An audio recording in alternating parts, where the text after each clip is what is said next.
This is the Welcome everybody. Baseline, You are discussing tuned the to hot Baseline. button topics of the NBA. Discussing the hot button topics of the NBA. Jam-packed as always, ready to rock and roll, discussing all of the stuff happening in the association. I can't wait to get into it. Exciting NBA basketball. Obviously this week, important week, Martin Luther King, great basketball matchups to be played, but more importantly, we're here. We're live and direct and can't wait to bring it all to you and yours, man. And of course, I'm going to roll out the red carpet to my right-hand man, 50 grand, NBA aficionado, writer for the illest websites, www.shawsports.net, Big Kahuna PNC, my brother from another mother, Mr. Warren Shaw, repping out of Fort Lauderdale, Florida. Holla back at me, Mr. Shaw. Are you ready to turn it up for what? NBA basketball, man. As always, I'm good, my man. Thanks for asking. Salute to all the fans of NBA Baseline. Thank you so much for tuning in. We have another great show on tap, but want to divert from the program just a little bit here. We have been getting some great conversation, especially from one of our loyal followers, Boxseat 2009. He's always out here loving your vocabulary and somehow how you diss me on the show as well too. So I don't know why. What makes you think that I am dissing you, man? How is that even conceivable? Well, I mean, let's go back. The last week's show. I think there was a part when we were talking about the who you got, and I was like, I'm not too sure. I don't know. And he's like, oh man, I love how Cal went in here and went at you. The point of this show is not to be saying that you don't know. So I can appreciate that, and always a bit of levity on our podcast here, man. That was an honest. Had me at a snafu. Like how is it? This was your subject, and you said I don't know. How do you not know it was your subject? I mean, I was stuck. I was torn in between. But as a result, I think it would be a little bit of fun from time to time to maybe introduce a little word of the week, help us all with our vocabularies. And today's word, or this week's word for the show, is going to be igneous. Igneous. That's right. All right. Igneous. And it's a geological term. The meaning, as dictionary.com says, is produced under conditions involving intense heat, such as rocks or volcanic origin. So what I'm going to use, and obviously translate it to an NBA term here, Stephen Curry or Kyrie Irving, more likely, in the fourth quarter, their game is igneous. Oh, how about Isaiah Thomas? His game is not just igneous, dang near igneant. You know what I'm saying? Like, ultimately. Absolutely. So, yes, perfect terminology. Shaw, I hope we continue our efforts to help not just educate our NBA fans, not just of the game, right? But also to educate them with the vernacular as well, too. It could be like Pee Wee Herman, back in the day, and they'd use the introduced word at the beginning of the show, and then you got to find ways to maybe interject it throughout the entire show. Maybe we'll do something like that. Yeah, and maybe we can get like a Vanna White type, like, once we actually start doing video, she can walk across the word across the screen. Nice. That would move lovely. That would be igneous. Absolutely nuts, man. Well, listen, now that we have our word for the week, what say you, fans and listeners of the Baseline? We would definitely love to get your take and maybe even offer us a word of terminology. I know I got to get my vocab game up now that Shaw has upped the ante a little bit. But we definitely appreciate you and yours for chiming into the Baseline NBA podcast. This week, we break down our all-glue team. In a few moments, Shaw and I are going to discuss with you the guys that are seen about, talked about, but barely ever heard about, but they are definitely the catalyst to why some of the teams that we are always in these discussions are one of the better teams in the NBA. You're all glue guys. Shaw and I have got a litany of names to go through, and I'm sure they're probably on your list as well, too. Unfortunately, they just don't show up on your everyday commercials that you normally see with guys like Kevin Durant, Draymond Green, and others. So we can't wait to break down that list. And then also in our segment of The Drop, what is the state of the New York Knicks? So much has happened over the last couple of weeks. More so things that are happening off the court than would be things that are happening on the court. But is it primarily the reason for the New York Knicks collapse over the last couple of weeks, a team that was already in the playoff picture? We'll break that down in our segment of The Drop. And of course, our coveted Coast to Coast, where we discuss all things happening in the association. You know how to get at my man Shaw at Shaw Sports NBA, or you know how to get at me at GameFace Lee. The show's Twitter handle at NBA Baseline, available on all the major platforms, available on iTunes, Stitcher, Microsoft TuneIn, Player FM, also available on Google Music and the Roku channel. Big shout out to our people, Freeman and Fox. They are the Sports Brothers. Catch them Monday through Friday discussing all of the hot topics of South Florida sports, but we also break down the NBA simulcasting through them, so be sure to check them out at the Sports Brothers.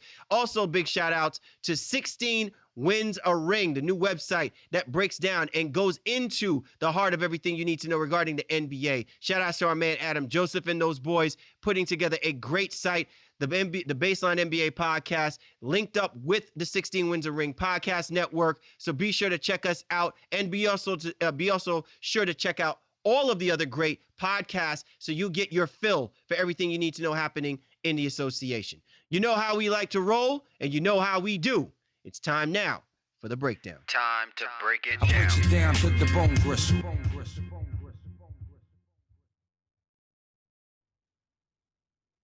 Time now for the breakdown. Kyle Lee, Warren Shaw of the Baseline NBA podcast. This week in the breakdown, we discuss the all glue team. All glue guys.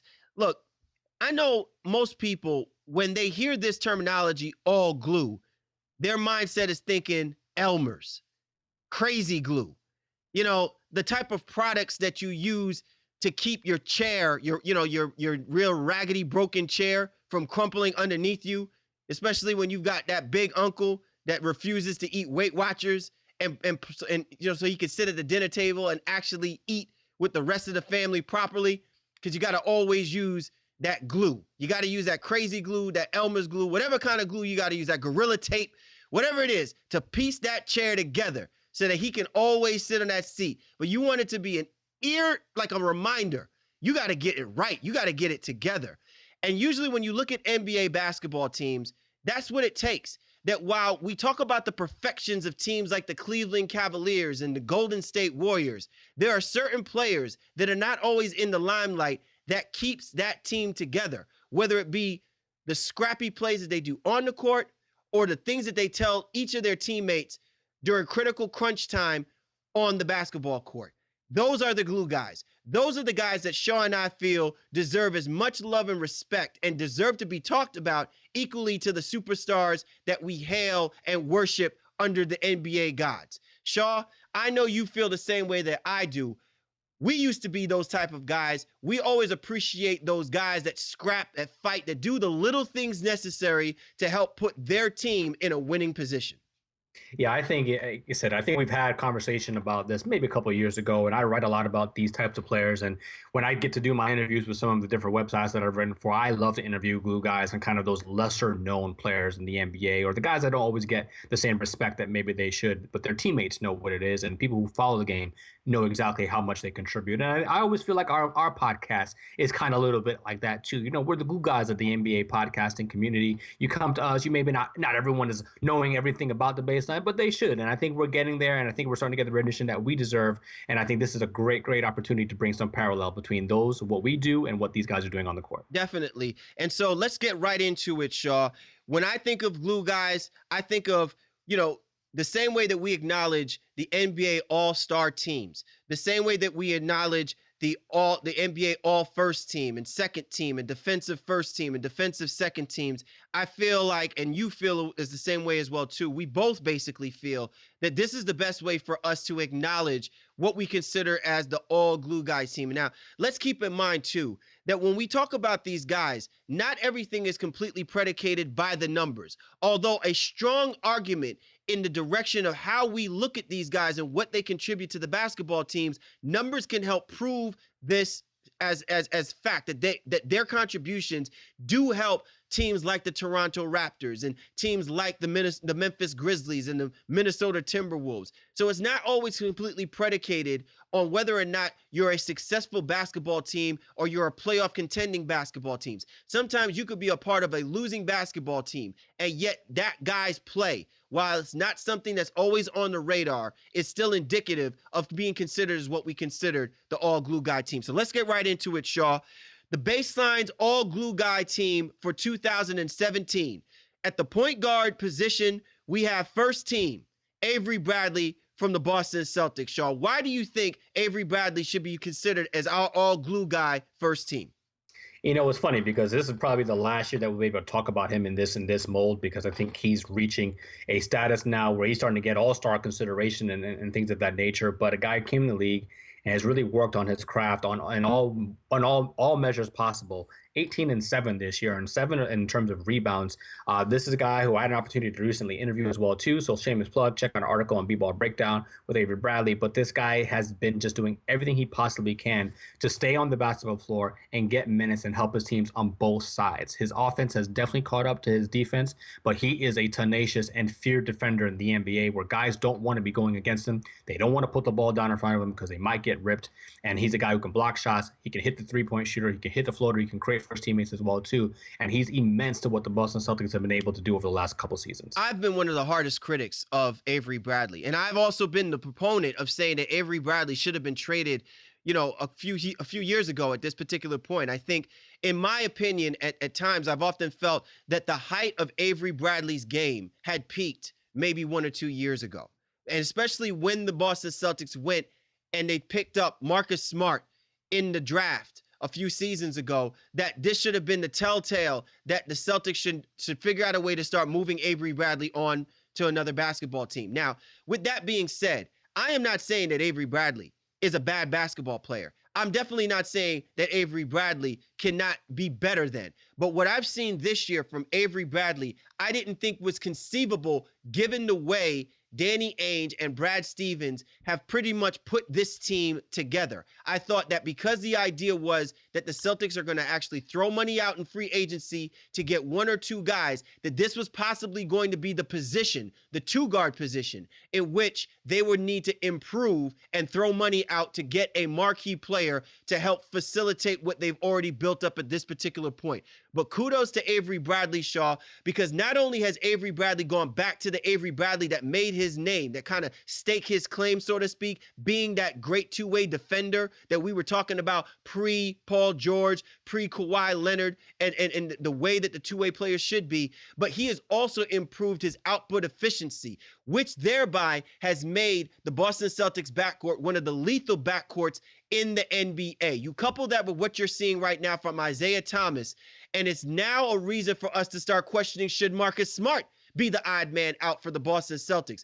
But let it not be said that when we talk about all glue, what Avery Bradley is doing for the Boston Celtics is alleviating the pressure that Isaiah Thomas would have had the responsibility of having as a point guard, which is to defend the basketball at a high level. What Avery Bradley is doing now this year, coupling both and balancing each other out, is helping that Boston Celtics team remain competitive in that Eastern Conference. I think that's an amazing point, especially from the standpoint of Isaiah Thomas, who's struggling sometimes with double teams, and Avery Bradley gives him an outlet to pass the ball out to, especially from the 3-point line. Bradley averaging his career best right now at 41% from the three-point line. If you would have told me 3 years ago that AB would be a 40% three-point shooter, I would have said, get the hell out of here. So kudos to Avery Bradley, what he's been able to do, being probably one of the more elite glue guys in the NBA. All right, let's go ahead and move to our shooting guard position, Sean. This one was a tough one, man, because the problem is the versatility of that position. Look, we could have just made the argument of having Avery Bradley as our actual shooting guard, all glue guy player, right? So even the conventionalism of how we're actually setting up these players to be a part of the first team, whether you want to say backcourt, front court, or you go by each position within, it's interesting because the dynamic of it could easily make the arguments that most of these guys are part of this team because of their actual versatility. And if there's one guy who rarely ever gets the conversations to get that discussion being talked about them, because a lot of it is being profiled behind the geniusness of Stan Van Gundy and the hype machine that's behind the man-child Andre Drummond, or maybe even that slow, methodical scorer in Reggie Jackson. This basketball team is not where they are, at least in that division that they're playing in, because they are definitely underachieving, but it's only being stabilized by the play of Kentavious Caldwell-Pope, who is every single year increasing his game and is certainly increasing his name as being one of the premier 2 guards in the NBA. Yeah, I'm a big fan of KCP and what he's able to do on the basketball floor, and I think Van Gundy loves him as well. He's one of those guys for the last 2 years, Is beginning minutes in the 30s, if you will, and stays on the floor on a regular basis for the Detroit Pistons team. And yeah, the Pistons are struggling this year, not where they want to be, but KCP isn't to blame. He guards the best guys out there on the perimeter, often switches with Reggie Jackson, and he'll take the point guard because he's got the size, at 6'5", he can rangy and got the long arms to stay in front of people. And this year he's knocking down the three ball as well, 2 at 40%. Averaging the same amount of points in even slightly less minutes than he did a season ago, 14.5 points in roughly 33 minutes. And just a great basketball player to have, a solid starter in this league. And I think he's just doing so much for this Pistons organization. It's hard because, again, Shaw, we talk about how there could be other guys that are out there that easily could put themselves in this position. We have guys like Tony Allen, Andre Iguodala, Evan Turner. But the thing is that you also have to look at it, not just what they're doing from the defensive perspective, but also from an offensive perspective. And what cannot be denied is Kentavious Caldwell-Pope's ability to shoot the three ball. He's actually one of the Detroit Pistons' best three ball shooters. And the confidence that Stan Van Gundy has in Kentavious Caldwell-Pope to be a guy out there that not only is expected to defend most of the premier guards or three players in the NBA, which is fixated and focused in the Eastern Conference for the most part, the responsibility for him to still shoot at a high percentage in that type of offense. Again, he is doing the little things necessary to keep this Pistons team competitive while they're waiting for their better players, the Tobias Harris guys, the Reggie Jacksons, the Andre Drummonds to finally step up and be the star players that they're supposed to be. Yeah, exactly. He's just doing it all, and it's not easy to win Coach Van Gundy's trust, if you will, and I think he's done that. And that really says a lot about his work ethic and what he brings to that Pistons organization and that roster on a night in, night out basis. And the fact that, again, that he's become such a great three-point shooter. The other night, I think he had 6 threes, and he's been playing through injuries and the whole nine. Again, I'm just a great fan, a huge fan of his game. And I think he has so much more that he can even grow into as a ball handler and maybe even making some plays for others. Also averaging the most assists he's ever had in his career at 3+ a game right now as well, too. And you may not think that's a lot, but I think, a guy who's averaging 1.2 and things like that, getting up to 3 is great. So I love KCP and what he's done for this Pistons organization. Hopefully he can continue to grow into his role. You're tuned to The Baseline. Callie, Warren Shaw, discussing the hot button topics of the NBA, our segment of The Breakdown, and our topic this week, all glue guy team.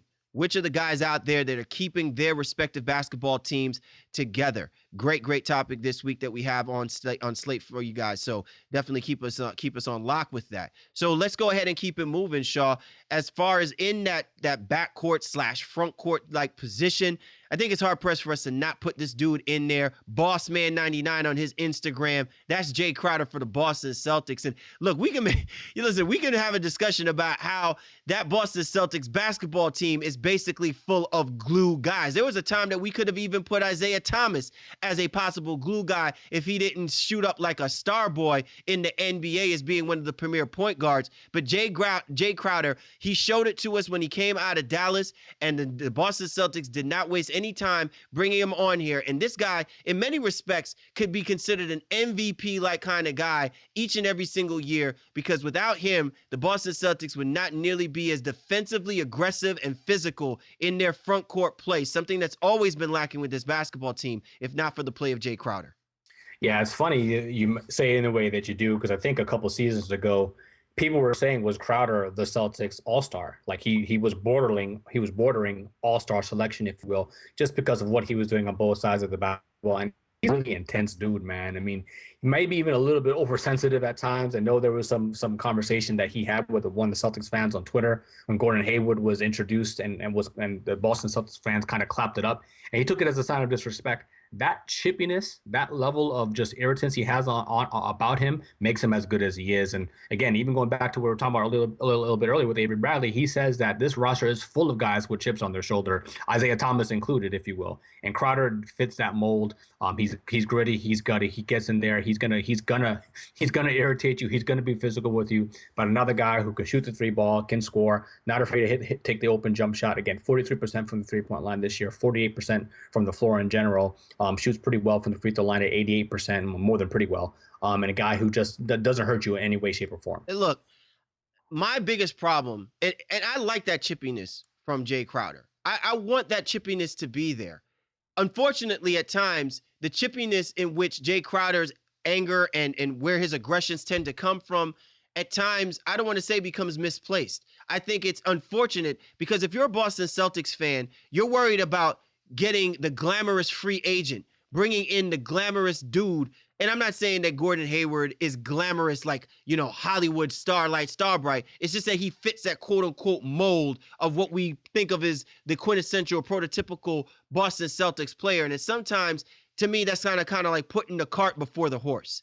The reason why the Boston Celtics are a relevant basketball team is because of what Jay Crowder does each and every single night. And those are the things that I don't think you can get that out of a Gordon Hayward. He might be exactly fine where he is in Utah. So just assume that whatever he's doing in Utah will easily translate to what the Boston Celtics would have been asking for him is actually a setup for failure. And it amazes me because while I often like to give credit to Boston Celtics fans for being knowledgeable about this, as of late and over the last couple of years, when I listen to how Boston Celtics fans go on about the type of players that we should have on our basketball team, it boggles my mind. And rather than looking at what you're getting from the current players right now and just figuring out a way to coach those dudes up to be better players, to step up their game and be competitive against the better teams in the league, it's almost like if they don't give you the numbers that Kevin Love give you, then you need to find a way to replace him. And then what happens is you finally get the player that you want, and it becomes a 4-year of mediocrity or a 4-year of, oh my God, what were we thinking? And why did we spend this money? And why are we hampered by this contract? Jay Crowder is that dude that he takes all of that and he fuels that as a reason for him to be the great player that he is. And we as Boston Celtics fans become benefactors from that. So if Boston Celtics fans think that this is a great way mentally to keep him on his edge, then fine. But let it not be misled that I see the nonsense going on. And this again becomes another clear indication of where the Dallas Mavericks fans lost out in keeping Jay Crowder, someone that I'm sure that they could definitely use for this miserable season that they're going through. Boston Celtics fan could be treading down that path very soon to keep this nonsense up.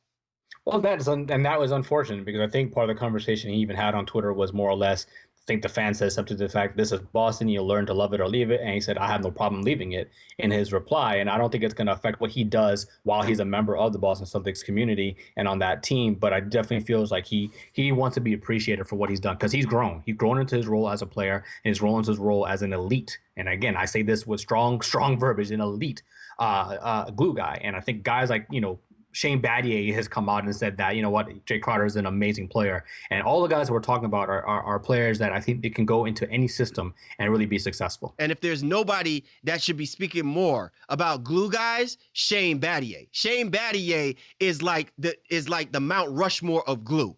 Matter of fact, Shaw, absolutely. At some point, we're going to need to figure out a way to get Shane Battier on this show and tell us who he thinks should be those glue guys that we're out there advocating, and trying to get awards for those dudes. He's definitely one of those guys that we would love to get his expert opinion on about what we consider as glue guys. You're tuned to The Baseline. Cal Lee, Warren Shaw, discussing the hot button topics of the NBA as we continue our conversation on the all glue team, all glue guy team. Who are those guys out there that you think keeps their basketball teams competitive, together, and in the forefront of being one of the better teams in the NBA? So as we move forward at the front court, Shaw, that all glue guy first team, we have one guy out there. Let it not be said that this is one of the guys that I'm pulling for because he finally started getting that PT last season, especially through the litany of injuries, and he embodies that grit and grind. And I'm talking about Jermichael Green for the Memphis Grizzlies.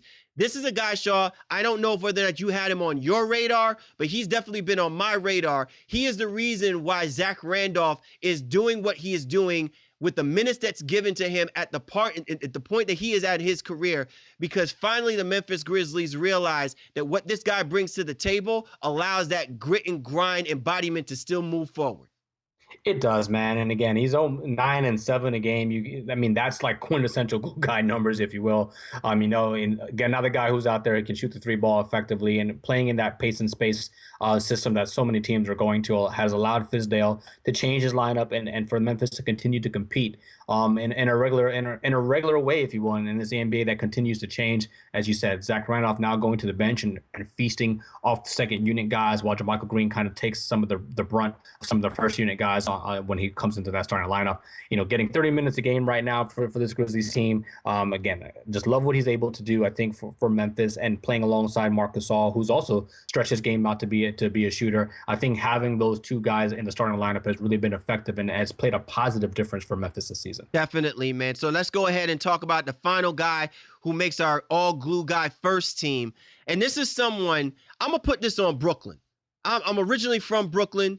I love my Brooklyn fans, you know what I'm saying, that want basketball, that embrace basketball. And I apologize because you guys got dealt a raw deal with an egocentric owner who just throws money around.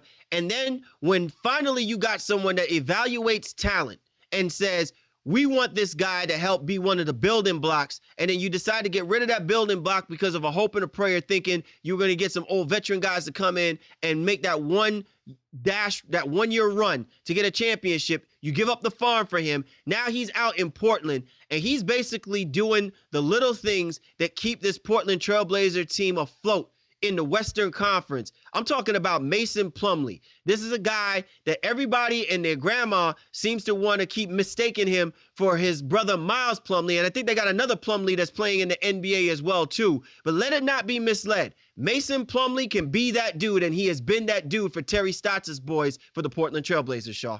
Yeah, you talk about a big who can rebound.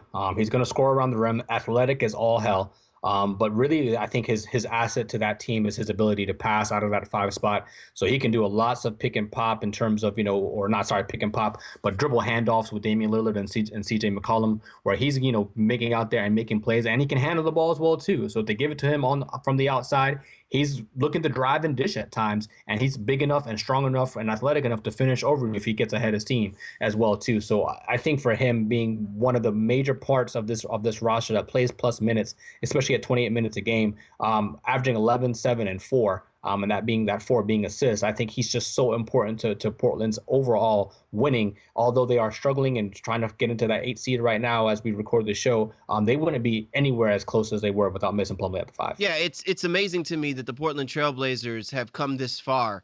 I thought that they would actually be a much better basketball team, especially making the playoffs last season, and that Mason Plumlee would be more acclimated. I still think that they are still trying to find their way, but this is one of the things that I like about Mason Plumlee is that he is continuing to let his game evolve. And I think that he is getting better at things that, most big men it'll never translate for them if they haven't already learned it. He didn't have the opportunity of truly learning it in that kind of system that he played for in Duke. And as he's continued to go through the things that he's going through, certainly playing for the Brooklyn Nets didn't help his cause. They absolutely did nothing for his game to evolve. But I think he's starting to figure it out under Terry Stotts. And I think Terry Stotts is figuring out how he can continue to use Mason Plumlee to be that effective front court player without compromising what his game has already been translated for, and which is being physical, getting underneath, getting those rebounds. He's not a great defensive player, but he still has a defensive presence about him that keeps this team honest. This team is still predicated on scoring the basketball, but it's still going to come down to the rest of the guys around him doing what's necessary so that it's not on his shoulders to be more than what he's continually trying to develop himself to be. With that being said, Shaw, now that we got the first team, all glue guy team on slate, let's just make sure that I run down those names before we move forward. So we've got our man, Avery Bradley. We got our man, KCP, Kentavious Caldwell-Pope from the Detroit Pistons, Jay Crowder from the Boston Celtics, JaMychal Green from the Memphis Grizzlies, Mason Plumlee as we round out as our first all glue guy team, right? So now, Shaw, give me your perspective on who we think should be the second team for the all glue guy team. Who comes in? These are the guys that we thought, man, they could easily make an argument being our first, but we have no problems with them being our second all glue guy team. Well, the list, starts, it's vast, you know what I mean? And I think one of the guys that very easily could have made the first team is, I think, a guy who's probably having his best offensive season since coming into the NBA. And actually, I guess, statistically having his second best offensive season. And I'm actually going to start with Tony Allen for the Memphis Grizzlies. So it's funny when we talk about teams out here with guys on their roster. Every team seems to have one, but some teams have 2 or 3 guys who are very essential to make things work.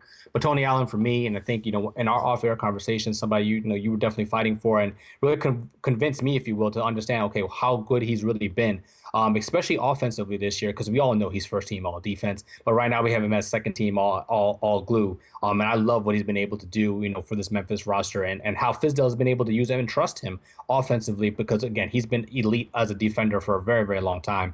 But him being able to score, create a little bit, and rebound is doing wonders for the Memphis Grizzlies. All right, Shaw. Well, there's someone else that I definitely have on our all glue guy team, second team, that doesn't get mentioned simply because when he got brought over from the Indiana Pacers, everyone's perception was he just needs a change of scenery, needs a change of pace.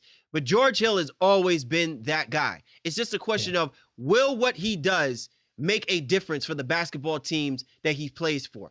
And we've seen that in Indiana, what he brought to the table was good, but not good enough. But for the Utah Jazz, what he brings to the table for that basketball team is exactly what might be what's necessary for this Jazz team to finally be in the conversation of being a playoff team for 2016, 2017. And while he is basically the second best scorer on that basketball team, it's not about the points that he scores. It's about everything else that he is giving that point guard position that they haven't been able to get from Shelvin Mack. They haven't been able to get from Dante Exum, and that they're going to have to wait to get from Dante Exum. What George Hill brings to this basketball team are the intangibles as to why they're a team that is 8 games over 500 when he is on the basketball court, and basically 4 or 5 games under 500 when he is not on the basketball court. If healthy, George Hill gives them the best opportunity to have a complete basketball team that is competitive to maintain their position right now as being a Western Conference playoff basketball team. Yeah, a true leader, if you will, and especially when you say that in terms of the intangibles, as a guy who understands what it takes to win, has control of that roster when he's out there on the floor, and unfortunately has just been injured so much this year. But I think you're right. He is really the glue for this Memphis team. For this Utah team that continues to have all these injury issues. And when he's been out, you've seen that they felt it, but he's been great when he's played. Shoots the three well, great. Not a great passer, but a very good passer, a good overall scorer, great defender, a guy who really gets in the way of other people as well. And that's one of the things that you see with all of these guys. They really do things on both sides of the basketball. All right, Shaw. So who else do you have listed on your all glue guy second team? Well, this is the guy that you convinced me as well too. I mean, I think it's important to mention the people who progress, if you will, and really start when they start from the bottom, if you will, and not getting a lot of minutes, and all of a sudden now they're getting those plus minutes and they're doing things because they have improved again on both sides of the basketball. It's our man Otto Porter from the Washington Wizards. And this Wizards team has started to turn things around a little bit. Again, Porter has been immense over the last 2 seasons, I think, if you will, as Wall and Beal have both been battling injury. And Porter's been more or less consistent, I think, for his career, not had too many injury woes, and just kind of goes about his business. And you've seen him put up some immense rebounding games at times as well, but he's also been able to do things from the scoring, shooting the three, getting in the post a little bit, doing some turnarounds. And I think that time he had with Paul Pierce there a few years ago really put him on the right path to success in terms of learning what it takes to build on your game in the offseason. So for me, I love what Otto Porter's game has evolved into and how much he means to the Washington. I don't want to say I told you, but I told you. I said, let Scott Brooks get him a Georgetown boy. Let him get a Georgetown 3-guy, forward guy on his roster. And he's going to do for him as what he did for Jeff Green. And that's exactly what you're seeing with Otto Porter Jr. I'm not saying that Otto Porter Jr. is going to be the second coming of Kevin Durant or anything like that. That's far from what I'm saying. But what the Washington Wizards and why they drafted him in the first round, because eventually he was going to have to fill that position. And they said it was going to have to happen sooner than later. And then the Washington Wizards had to roll the dice and try to bring in Paul Pierce because they just didn't see the maturation from Otto Porter Jr. Now you have a coach who knows what kind of versatility Otto Porter Jr. brings to the table. And while the Washington Wizards struggled as much as they did this early part of the season, the reason why the Washington Wizards, I think, had the confidence and really the audacity to finally start playing up to the level of basketball that they should be playing, it wasn't because of the gameplay of John Wall and the emergence of Bradley Beal and the resurgence of Markieff Morris or Marcin Gortat. It wasn't because of that. It was held together by the play of Otto Porter Jr., where those guys were underachieving. Otto Porter was the mainstay. He was the glue that kept this basketball team to stay competitive until they finally turned things around and are now back in the fold in the Eastern Conference playoff picture. And to me, those are the things, those are the intangibles that can't be measured, unfortunately, when we talk about a basketball team's success. And ultimately, when they look back at this, we're going to be talking about how they're going to be key players, X-factor players, and Otto Porter Jr.'s name is going to come up because if the Washington Wizards find themselves in the playoff picture, which can very well be a realistic possibility now that we're seeing the dissension of teams like the New York Knicks and the Chicago Bulls. Now the opening is there. And if a team like the Washington Wizards get in there, we're going to be talking about how the play of Otto Porter Jr. was made viable and why it leads to what we're talking about right now. Yeah, it's funny to me because I think this is another guy, if you would have told me that he'd be a plus 40% three-point shooter, and that seems to be a recurring theme with these guys. They've all evolved in, to these 3-and-D type players, if you will. But Porter's ability to rebound, to steal the ball, even, be a deterrent, blocking a couple of shots, here and there as well, too. Just giving them that overall presence and shooting a very, very high field goal percentage, especially for a perimeter 53 field goal percentage. That to me says a lot about what he means to Washington. Wall's playing some of the best basketball of his career, but that's because guys like Otto Porter on the outside hitting shots and are ready to catch the ball and shoot the ball when they get it from Wall. Definitely, Shaw, man. I couldn't agree with you more. Otto Porter Jr., definitely a guy to look out for. Someone that, listen, very easily could have been a part of our first team. We have so much type of talented guys, all of them that may at one point when they first started, it was one dimensional. But now they're starting to see parts of their game begin to flourish. And all of these things are contributing to why teams like the Washington Wizards are becoming a successful basketball team again through the course of this season. Shaw, who else do you have listed at rounds out for our second team, all glue guy team? Yeah, well, the last two guys we're going to mention here are old favorites, if you will. And, I think if people listen to this show, when they listen to it, they're going to be like, oh, well, how are they not on the first team? And that's Andre Iguodala and Taj Gibson.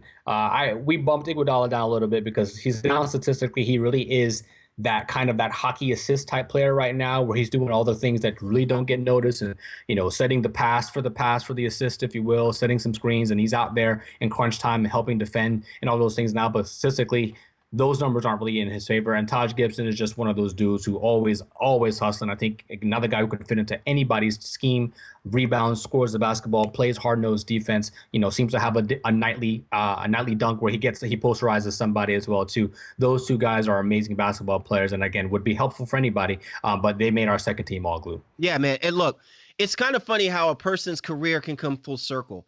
There was a time when we were talking about Andre Iguodala as a superstar in the basketball team, right? He was the main scoring guy for the Philadelphia 76ers. The problem was that everyone else around him were just not good enough. And the Philadelphia 76ers were a basketball team that pretty much just stunk, right? After Allen Iverson left. And they felt like once he left, the franchise and everything about the franchise, the image of the franchise, the culture, all of that just basically left. And Andre Iguodala was the guy that basically had to, maintain and keep people in the seats and still be the face of a basketball organization that had no idea where to go move forward post Allen Iverson.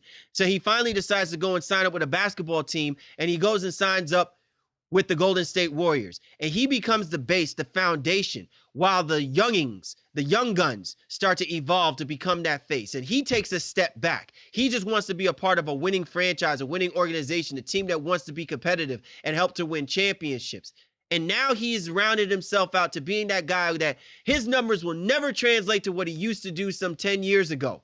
But yet they are still the important things that helped them win a championship 2 years ago, helped them become a competitive basketball team, was part of the notable depth of death lineup that the Golden State Warriors built.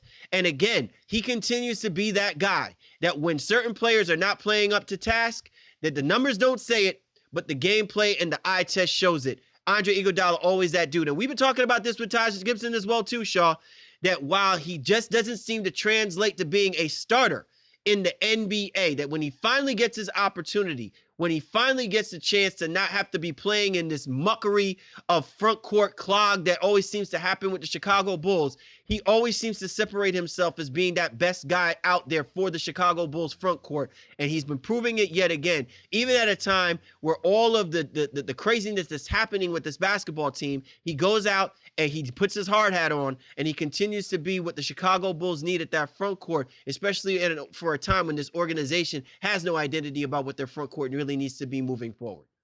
Right. Again, Taj, a guy who very easily could average a double-double if he was given 32 to 33 minutes a night. Now has never eclipsed that as well. On this Chicago Bulls team, he's going into a free agent year this summer. Going to be 32 years old. So I think he's going to get a nice deal no matter what ends up happening, if he stays in Chicago or moves on elsewhere. But I think everybody values Taj Gibson, what he's able to do. Definitely, Shaw. All right. So now that we've given you who we think are our all glue guys teams, first and second team, Shaw, I think it's about time that we round out the honorable mention. These are guys that, listen, we understand that it was a tough process. I mean, someone had to be in it and someone couldn't be in it. So when we talk about these honorable mentions, we're not saying that these guys were not deserving. It was just too tough for us to not put the guys that we thought should be in there, but they definitely should be mentioned because it very well could have been them as part of the first or the second team for the all glue guys. Yeah, I got a few, and I'm going to let you sound off on a few as well, too. I got Trevor Ariza. I definitely think he deserves some honorable mention. The guy who's always been a 3-and-D type player. Plays a 3 and plays a stretch 4 for the Houston Rockets now as well. Gorgie Jang from Minnesota is a guy I think is definitely, the glue to that Minnesota starting 5. Robert Covington in Philly. Obviously, the Sixers aren't a good basketball team yet, but they have been improving. But another guy who does shoot the 3 ball, gets a lot of steals as well. Danny Green, Al-Farouq Amino in Portland. Those are some of the guys that I love, I think overall in the NBA, and definitely get some consideration when it comes to this all glue guy team. Who are some of your honorable mentions, my dude? Well, a few of them and listen, I tell you, man, these are people, when we had our conversation before we recorded this show, I was like, it's really hard for me not to be talking about these dudes because of what they're doing under the current state that they're in for the teams that they play for. Guys like Kyle O'Quinn.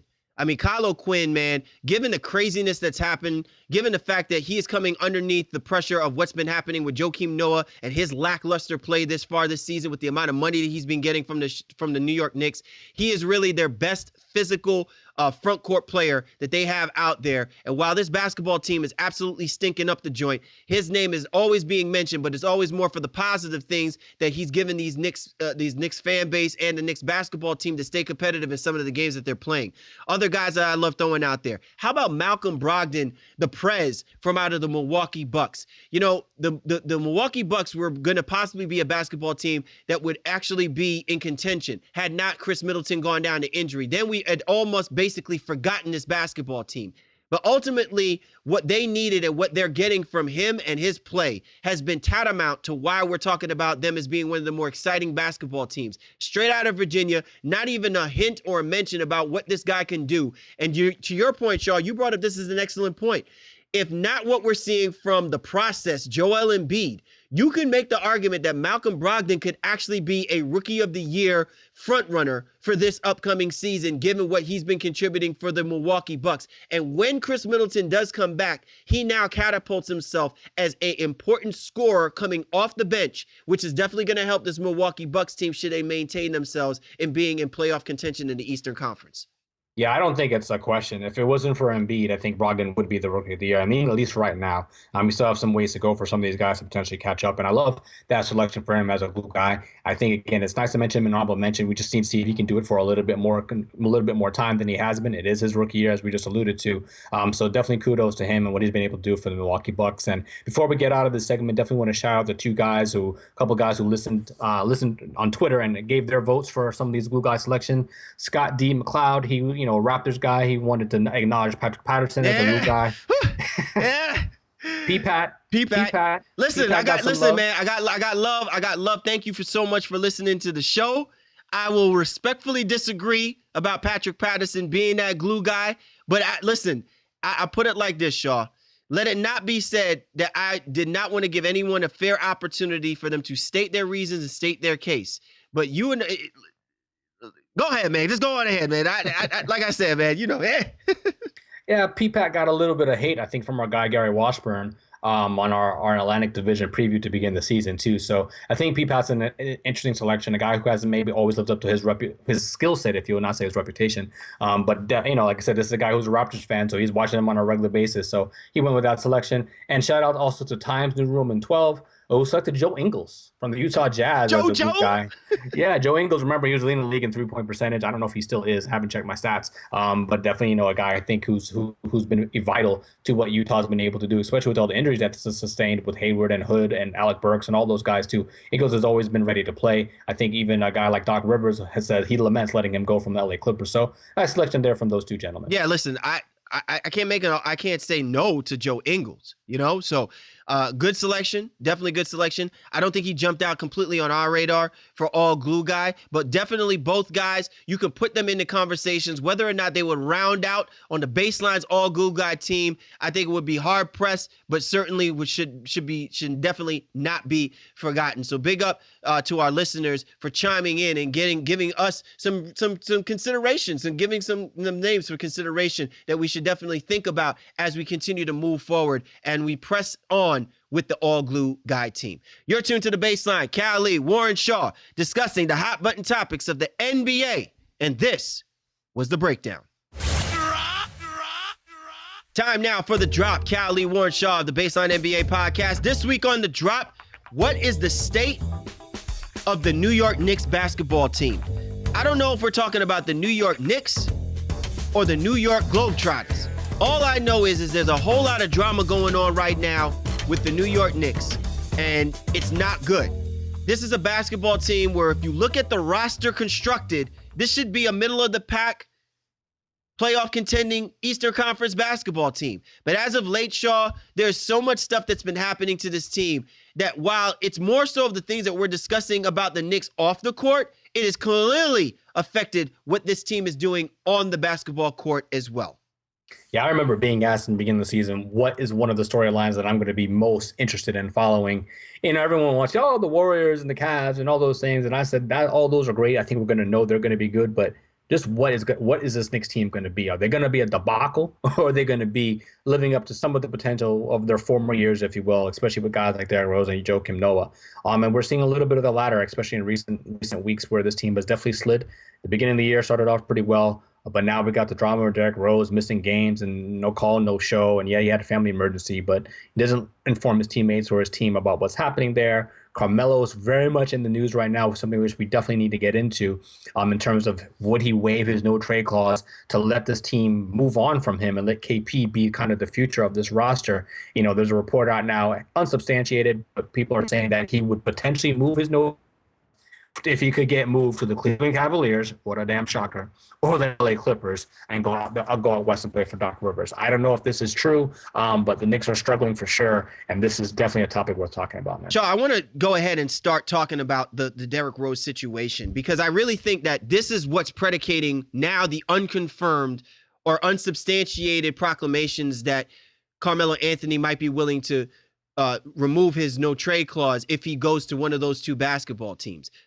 First of all, this whole concept of Phil Jackson signing Derrick Rose, bringing in Joakim Noah, getting Courtney Lee, was to actually get a competitive basketball team that within this small window now, because we can consider this a small window. This is basically Carmelo Anthony, I think, on the third year of this 5-year deal that he signed with Phil Jackson. And so part of this is if Phil Jackson has anything to show for what he's been doing so far as the president of basketball operations, he is going to have to basically look at, well, I have a great player in Kristaps Porzingis, and the parallel with Carmelo Anthony still being on this basketball team and him really having an untradeable contract. I'm going to have to put together some type of competitive team that is going to be relevant for at least the next year or two, so that at least at some point I've got something to show for whatever it is that I'm doing.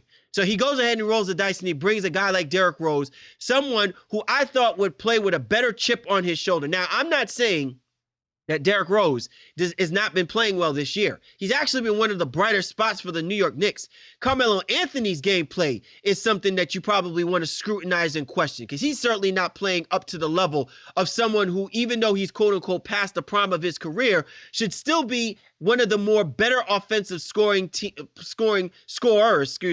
in the NBA. So now we're starting to look at this clear picture. And ultimately, the demise of this basketball team is that they just can't play defense worth a lick. And even if you brought in Joakim Noah, and Joakim Noah was defensive MVP Joakim Noah, I don't even think he can save the defensive lackluster performances that we see from this Knicks basketball team. But the fact that Derrick Rose did what he did, I think, to me, is kind of a telltale sign that this basketball team is not on the same page. Even if this is a team that even makes the playoffs, I don't think that they're going to be on the same page. And I think now that it's being exposed and it's in really one of the worst ruts that you could possibly have for a team that's expected to make the playoffs, I think the writing on the wall is clear for Carmelo Anthony. I don't think that he wants to be a part of this. I don't think he wants to deal with the circus that's going on, the comments from Phil Jackson in the background, the lack of continuity from this basketball team, the struggle that Jeff Hornacek has to try to put together the right combination of guys to go out there and successfully compete on a night-in, night-out basis. I think the writing is on the wall for Carmelo Anthony, that if he's willing to give the go sign, that he wants to get out. And so part of that to me is something is going to have to shake this thing loose. A lot of it is more egocentric, but ultimately something is going to have to happen to force the hand of either Carmelo Anthony or the rest of this basketball team to move on from themselves, because ultimately everybody's trying to save face, but nobody's saving the New York Knicks. What I find funny is just how much we were heralding Carmelo for his play in the Olympics and how he's grown and, you know, what could potentially be for this Knicks roster. And now, exactly what you just did in your comment there, it started off with Rose, but it all came back to Carmelo. And I think that's what it's so funny to me that this Knicks organization is centered around Carmelo no matter what. Even when he's not the story, he is still the story. And if he's willing to give up this no trade clause, which he might be willing to do, according to some reports, that would really signify the end for this Knicks era as we know it. And maybe it is time, because Derrick Rose is a free agent. KP is obviously, in his second year, will be there for a little while. Unfortunately, they signed Noah for a healthy deal, so he's going to be there for a couple more seasons. But moving on from Carmelo, then you can get rid of Derrick Rose's contract next season. You can really see this Knicks team can be completely different, but there's still time for them to turn things around, if you will, this season. I mean, we'll see what happens, because right now I think we're going on what's been happening in recent weeks in terms of the losing, obviously with the Rose situation now as well too. There just seems to be a lot of controversy around this Knicks roster, but that's why I was so intrigued to begin the season, man. I was just so intrigued to see what would happen. See, but Shaw, to me, listen, you're the optimist. And unfortunately, I don't want to be paid to be the pessimist, but I'm going to be the pessimist right now about this. This is so much more than about this basketball team trying to turn things around, because what you're basically saying is that you hope that this basketball team can turn things around and they can be a successful basketball team. I don't think there's any kind of success. Listen, they say winning cures all ills, but I don't think that any kind of winning is going to help cure this illness that has really infested this basketball team. And it really starts with Phil Jackson, because I don't know whether or not Phil Jackson understands this, but the way that he is kind of stuck his chest out, so to speak, and has paraded himself in whatever it is that he's been doing over the last couple of years, is now made him look more foolish because of it. I have been a proponent for Phil Jackson, but I don't know if I can be a proponent any longer, because I no longer can see the grand scheme of this. I don't know what the master plan is of all of this. And to me, this is the same thing that we saw happen when the New York Knicks went and they won 54 basketball games. And I said, yeah, that's great. They won 54 basketball games. And it doesn't mean that this team is going to go to the NBA Finals. I mean, is that the end game for all of this? Is that they're supposed to be going to a championship? Are you really going to buy me into the idea that when they signed Derrick Rose, they signed Joakim Noah, and then they kept Carmelo Anthony, and then they said, well, they hope that Kristaps Porzingis turns out to be that great second-year player. Kristaps Porzingis isn't the problem, and maybe even to some degree, Derrick Rose isn't the problem. It's Carmelo Anthony. What we're not getting from Carmelo Anthony, and what we're not seeing by putting this roster together, is that this is a basketball team that, if you ask me, in a 7-game series, is going to play competitive basketball with an opportunity to go to the next round, to go to an Eastern Conference championship, to say that they're going to compete against, let's say that someone knocked off the Cleveland Cavaliers, although that will never happen, that they're going to compete against the Toronto Raptors. And just tonight, as we record this show, the Toronto Raptors lambaste them by like a 40-point deficit, I think, almost. You're going to tell me that this team is going to figure out a way to turn things around and be a better basketball team moving forward? That is a hard sell for me, Shaw. That, to me, for the future of this organization and the future of players like Kristaps Porzingis, they need to do something, and it can't be between themselves. It has to be Phil Jackson. And the fact that he is not stepping up and saying anything about that is indicative about why they let this thing fester and manifest itself into foolish gold about the New York Knicks being a competitive basketball team and an organization with a plan moving forward. Well, yeah, they are a dumpster fire. There's no two ways about it. But again, it does all come back to Carmelo. If he doesn't waive his no-trade clause, what can they do? You know, all they can do is play the season out and wait for Rose's contract to come off the books and decide whether or not they want to keep him. If Melo wants to be in New York, which he's given all indication that he does, and he loves the city, he has so many things going on off the court there that makes him want to stay in that environment, in that organization. If he does waive it, then yeah, you blow the smithereens and start over and really try to get a fresh look at what happens. All I'm saying is now is that, you know, that the rest of the team, the bench we all knew it was going to be weak and it was going to be a problem, and that if any of those guys in the starting lineup got hurt, that they wouldn't be able to sustain themselves. But the guys haven't really been hurt that much. It's just that this bench is terrible and the continuity hasn't really developed between the starting lineup that you'd like to see.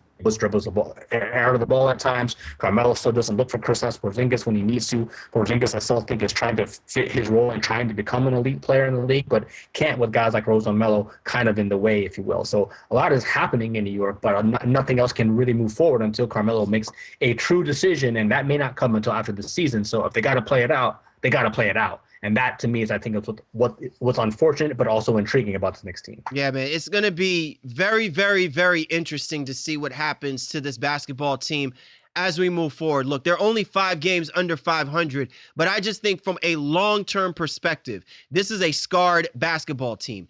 And I don't want to say that this is all Carmelo Anthony's fault, but I will say, though, that I have to start questioning about Carmelo Anthony and his intentions when he decided to stay with this basketball team, if ultimately this was for the greater good, not just for himself, but also for the organization as well, too. And at some point, this does still have to come back to Phil Jackson, because he certainly has not helped his cause, so to speak, with the comments that he has made, not just about the direction of the basketball team, but the players and the personnel, and ultimately how this basketball team executes on a night in, night out basis. It almost lends to the idea that you should have just basically shut up to take things over moving forward and basically executed what you've always been talking about, with saying, I want what I want with this basketball team, and to heck with everyone else and the perception about what this basketball team should be doing. And this is not what's happened. And I think all of this back and forth nonsense has now leaked itself out to where now marquee players are basically doing what they want, saying what they want, expressing how they want, and no cohesiveness about the grander scheme, which is to basically be one of the top 2 or 3 teams in the Atlantic Division. They are now the 3rd best team, but not because of the fact that they are good. They're the 3rd best basketball team, but by default. And especially after what happened the other night with the Philadelphia 76ers, basically making Carmelo Anthony give us the meme face of the New York Knicks for 2017, we can make the argument that the Philadelphia 76ers could very well have been the 3rd best basketball team in the Atlantic Division. You're tuned to The Baseline. Cal Lee, Warren Shaw, discussing the hot button topics of the NBA. And this was The Drop. Coast to coast. Time now to go coast to coast, discussing the news in the association. You ready to rock and roll, Mr. Shaw? Absolutely, man. Let's ride. All right. The Boston Celtics are gaining a reputation as being dirty? Really? Yeah, man. 2 incidences in the last couple of weeks. One with Jay Crowder and John Wall in that Washington game, and then Isaiah Thomas and Dennis Schroeder continued their feud in a recent game. When the Celtics play the Atlanta Hawks. And people saying the Celtics, they talk a lot of smack. They're pushing, they're dirty, and all those things. It'll be interesting to see if Brad Stevens gets a hold of this or if the league makes any type of investigation. But the Celtics team, again, they have a lot to prove. They're gritty, they're gutty, but they might be playing a little bit harder than some. Maybe they're just channeling their late 1980s. A little McHale. A little Bird in them, you know what I'm saying? It's just a shame that they ain't got no Larry Bird like type players on that basketball team or Kevin McHale like type players. So yeah, but the only thing I can say about it is 2 teams that they ended up beating. So we'll see what happens. It will be must-see theater when the Celtics and Wizards meet again, and when the Celtics and Hawks match again. Because Dennis Schroeder, he's upset. He hates Isaiah Thomas. So I can't wait for those 2 teams to play again. Oh my God! Did you see the comments about Dennis Schroeder saying Isaiah Thomas was talking about Dennis Schroeder's mother? Yeah, and he said, hey, wait till we play again. Isaiah Thomas, I love this is his counter. He said, listen, man, I don't ever talk about anybody's mama. I keep it all about basketball. So, you know what I'm saying? And quite frankly, he ain't even on my level right now to even be having this conversation. Next question. I'm like, whoa, yeah. IT. He's getting IT on him. I love it, man. Love it. All right, out in Philadelphia, Joel Embiid thinks the Sixers can make a serious push for the 8th seed. Is that a realistic expectation by the process? I don't know, man. I want to say yes. I'm believing and I'm trying to trust in the process. Sixers team has been playing great basketball over the last few weeks, if you will. They recently came off a 3-game winning streak, then they lost. So we'll see what happens. They can get back on the right track, but they need him to be on the floor, need to remove the minutes restriction, need to remove his ability to not be able to play in back-to-backs. And I think maybe they have a chance at it, man. I love what Philly's been able to do, especially behind Embiid himself. If Donald Trump can be the president of the United States and Ice Cube can be a high school teacher in a movie, I think it's possible that the Philadelphia 76ers with Joel Embiid can make a push for the playoff seat. All right? That'd be great. That would be great. You know what I'm saying? All right, out in Detroit, Reggie Jackson calls out the team for a lack of defense. Reggie Jackson, I'm not talking about Reggie Jackson that has the candy bar and that hit the 3 home runs for the New York Yankees. We're talking about Reggie Jackson that came out of UCLA and plays for the Detroit Pistons and Stan Van Gundy's team. This Pistons team is really in a bad way right now, and Jackson, who's not the best defender himself, is calling everybody out. And the Pistons just want to see better overall play from the entire roster. And Jackson, to a man, understands that he needs to play better. But Van Gundy is just not getting the same things he got out of them a season ago. We'll see if they can turn it around, but it has been real tough to watch this Pistons team play throughout the entire season. I got to tell you, man, Reggie Jackson, of all people, I don't know if should be the person that should have been making that kind of proclamation, so to speak, and to call out the team. I think he's just saying if nothing else, he should be more focused on himself. We've had, there have been obvious reports about Reggie Jackson and how he kind of stagnates that basketball team in certain ways. And I just hope that what he is doing is not going to be a deterrent for him to continue to be that guy. There's a reason why he got paid the amount of money that he got paid for the Detroit Pistons, and I would hope that he continues to be what he's expected to be, is the leader for that basketball team. So hopefully what he's doing is kind of fueling or sparking something. But I have to question it when guys say things like that, especially for a basketball team that's been predicated on being better defensively.